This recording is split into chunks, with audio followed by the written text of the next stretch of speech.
તો આપણા અહીંની ક્લિનિકમાં કયા પ્રકારના સાધનો ઉપલબ્ધ છે આ વાળની સારવાર માટે?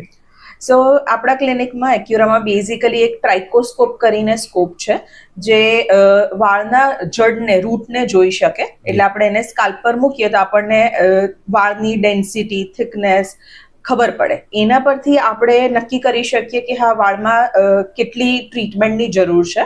સો જે બેઝિક ટ્રીટમેન્ટ છે એ લેઝર હેલ્મેટ કરીને ટ્રીટમેન્ટ છે.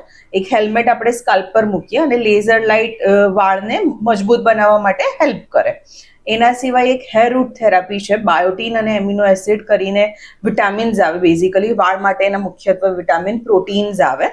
એના આપણે નાના નાના ઇન્જેક્શન્સ મશીનની મદદથી રૂટ લેવલ પર મૂકી દઈએ. એટલે જ્યારે તમારો નવો વાળ આવે તો એ પહેલા કરતાં મજબૂત આવે. એના સિવાય આપણી પાસે પીઆરપી કરીને ટ્રીટમેન્ટ છે. પીઆરપી અથવા પીઆરએફ કહી શકાય. એમાં આપણે વ્યક્તિનું બ્લડ લઈએ, 8 cc જેવું બ્લડ લઈએ, એમાંથી આપણે પ્લેટલેટ્સને સેપરેટ કરીએ અને એ પ્લેટલેટ્સમાં ગ્રોથ ફેક્ટર હોય તો એ જે ગ્રોથ ફેક્ટર છે એને આપણે જડ પર મૂકી દઈએ એટલે નવા વાળ આવવાની શક્યતાઓ ઘણી વધી જાય. એના સિવાય આપણી પાસે હેર થ્રેડ્સ કરીને ટ્રીટમેન્ટ છે.